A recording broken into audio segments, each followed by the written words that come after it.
All right. Hello, everyone. Welcome to our podcast, Love Your Love Muscle. A special session today, special podcast today. It is a Vero exclusive. So that means that for at least the first month, it will only be available on Vero. Vero is a social platform that I like very much, and I like to promote it as well. Love Your Love Muscle, for those that don't know the podcast show, that's normally only on Fireside and on Telegram as a live show. Recordings available afterwards. Love Your Love Muscle is a show about heart-focused, heart-based living, living from the heart, everything that has with our heart to do, our passion. And sometimes we have guests on the show as well, like today, guests that I see that I found online, like Jody here today. I found him on Vero, and his content spoke to me, and it resonated with me, and it resonated in my heart. There's a truth in his content, a very energetic truth, and I like it very much. So I'm very happy to have Jody on board today for our interview. Jody has been a spiritual person all of his life. Dowsing has played an important role in his growth. He's also the past president of the Canadian Society of Dowsers. And if you follow him on social media, if you follow him on Vero, for example, you will see that there is an Arcturian theme to the content he posts. And all this experience throughout his life that have shaped him and his view on the world, he has written a book about. The book is titled The Time Is Now, which is also the title of his podcast, The Time Is Now. And I want to encourage you to take a look at his website and his social platforms and his content, because it's very, for me, it was at least eye-opening, and it gave me a warm feeling like, wow, Jody really is in tune with life. He is very mindful. He sees a lot of things around him that he explains in his content. And I like that very much. It gave me something to think about. And I enjoy his content very much. So Jody, welcome. Thank you for being on the show. What we always ask our guests is, what is your passion? What makes your heart beat? What do you burn for? What do you bring into the world? What is your mission here? Well, thank you for having me on your show, Seb. My passion, that's a good question, because I didn't always live my passion. My passion really is to help people, to share information. I've always cared about people, but like I'm 63 now, so I spent a good part of my life working in, conventional jobs, management jobs, doing what everybody thought I should do. And I know there's people that are in those positions where they're just going through the motions. So I wasn't really living my passion, but now I've embraced it in about the last 4 or 5 years. I've really embraced it. I wrote my book. Because really when I came out onto social media, I put my life on the line so everybody knows who I am, and I'm transparent. So that was the only way I could really live my passion. And through social media, that's the way I reach people. I make inspirational videos that I hope to inspire people to think differently. In life, when you have one of those, you're doing something and you just go, wow, like those moments of realization. If my videos can do that for people, that's what I want to do. That's absolutely what you're putting it right there. What I said as well. That's absolutely what I did to me. It's like everything. There's so many things that I take for granted, and in your videos you point to certain things just that are in everyday life that I take for granted. But like, yeah, you put a special view on it. I'm thinking, damn, it's beautiful life. Actually, you give that extra focus on things that I appreciate. I start to appreciate that I took for granted. And those are simple things like videos where you find something. Like today, you posted a video where you had some, I don't know what's called, mushrooms or plants growing on a tree trunk. Yeah. And you talked about that. those are things that are inspiring, that make me appreciate life more. What else do you do, Jody? You have other things as well besides your book and social Well, media? I do a lot of things. I've always all my life I've liked to try things, and with the internet now I can research and grow. So I make things in copper. For the people that can see us, there's copper rods that I work with. Everything is connected to the Trinity energy, to the Arcturians. I like to bring to the table a feeling of understanding and no real mystery to it. It's there's no science. It's just meditate is the key, and being clear, and the information comes in. So I work with copper. I work with crystals. I've worked with crystals over 30 years. Um, all this stuff. I actually, when I was really young, I was really spiritual, and like I said, then I had to get into the material world and the whole thing everybody else goes through. But I've really, in my mid-30s, started advancing and saying, wow, this is what I do. So I carve walking sticks, I make wands, anything that I can do to express my creative energy. I've just started encaustic painting. I was a beekeeper, so I had lots of beeswax. So encaustic is painting with wax and actually burning it, infusing it. So I'm learning that now because I like the energy of that. What else? I wrote my book. I wrote my book to get information out. I wrote it in a physical form because I value holding a book in my hands. And just before all the lockdowns came out, the book was done and ready to go to be printed. I said to my wife, what do? We buy food or do we print the book? We printed the book. So, and it's been very successful, sold in 7 countries already. So I do a lot, Seb, and it's all basically the same thing. What is the main message, if you would say in a few sentences, the main message you want to bring out to the world? You're not alone. Yeah. Things that you're going through, we have gone through, people have gone through, and people will go through. The real message is that you're not alone. We're here to help. We're here to support. Reach out, and we'll all move forward together. You have a group or a small community there where you live that meets often, or? Surprisingly, no. There used to be people would come around, but now Canada is a strange place now. So the people that I reach out to and connect with are online through social media, and people send comments. I did start firing up my Patreon again. I did today because it's a way I can reach people, and I want to do like monthly Zoom calls, and it just keeps it all in one place and makes it all affordable. But I have to find ways to make it more user friendly. Not everybody's good with computers. Yeah. But when it comes to working with the energies, as you call it, what do you think about? Is it how does it work for you online?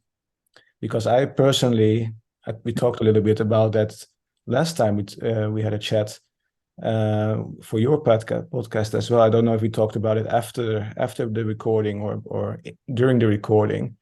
That personally, I have difficulty with feeling things, energy things, and explaining things when things are online. For me, it's much more natural and more feeling based and more interactive actually when I'm in a group with people. Yeah, this isn't necessarily teaching online, but for example, the rods, there's a huge big craze on social media now called electroculture, and it's a form of what I do.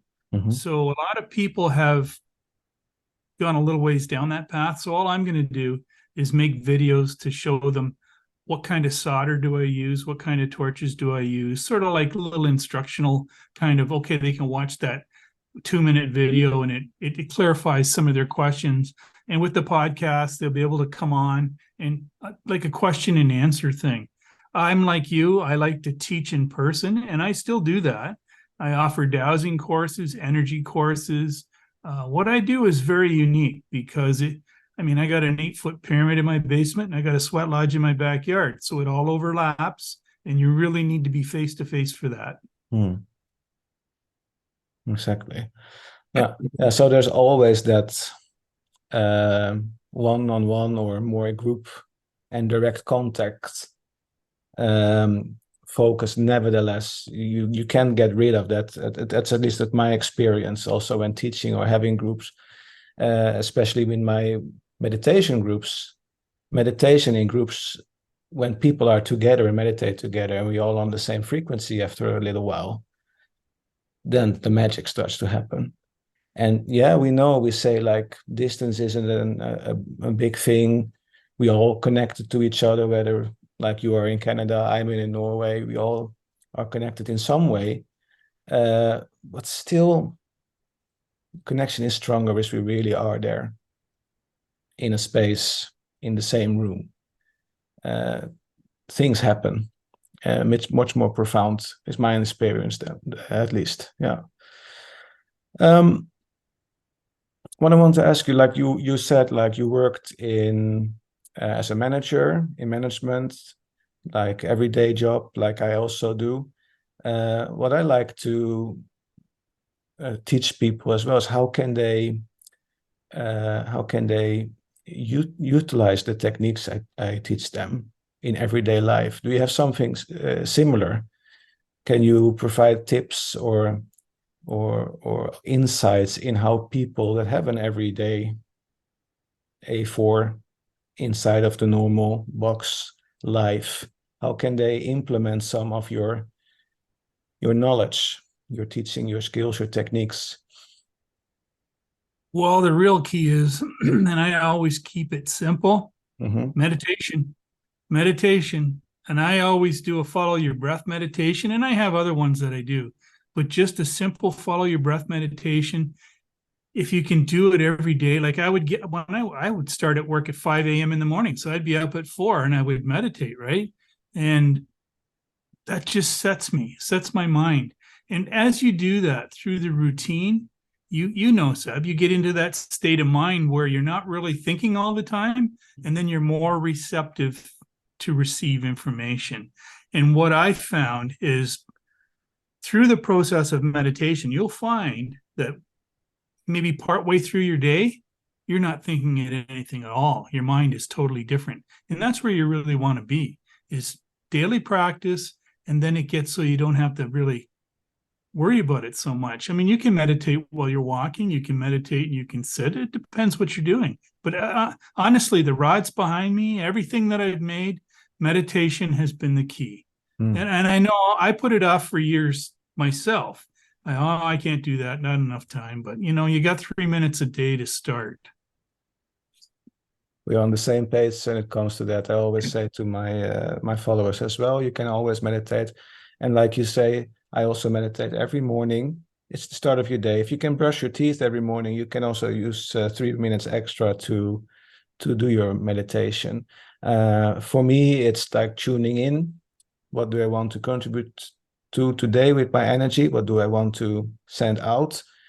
And I also noticed by having a daily practice, it actually helps in your everyday work life as well. So those that have office work or other work that they do every day, they have to meet up at school, for example.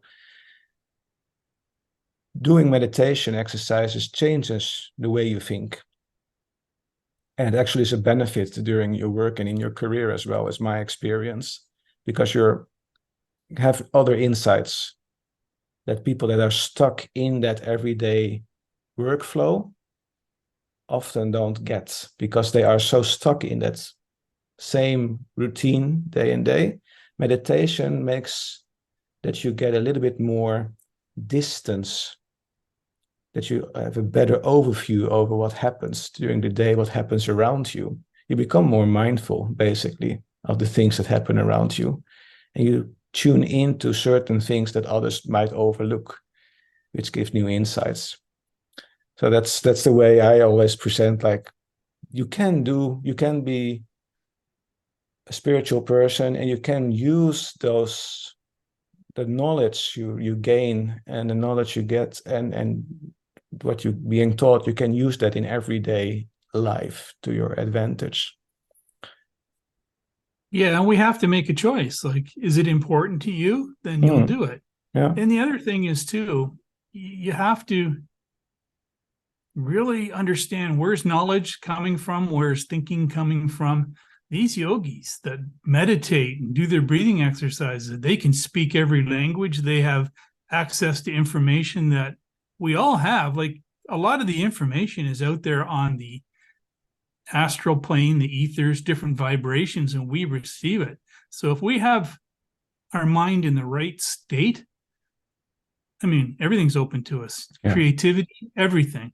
Yeah. We are this radio receiver. Actually, we can tune Absolutely. in so much information. Yeah. Yeah. That's awesome. So for those that are listening and watching us, if this sounds very interesting, you want to know much more about this work, about what Jody does, and you want to know more about what he teaches, follow him on social media. He has a Vero account. I will post all the links to Jody's content, podcast, where you can get his book. I will post that down below the video, and go and take a look and get in touch with Jody and follow him at least. And Jody, I think you're a wonderful person. You contribute so much, and I think it's awesome to find people like you who might not be well known, but give so much to the world and so much to people around you, and now also online. So thank you so much, Jody, for being our guest, and I hope to see and hear more from you for many years to come. Well, you will. Thank you for having me on your show. I do recommend the Vero app. It's a great app. They don't play with it. Your information gets out. We can interact. That's where I would suggest people get me. Yeah, you post a lot of Vero, lovely short videos, inspiring videos, absolutely, and wonderful content. I wish you all the best, Jody, and I hope to see you soon again. Thank you, Seb. Yep, Thank you we'll so see much. you again. Okay, bye-bye. Bye-bye.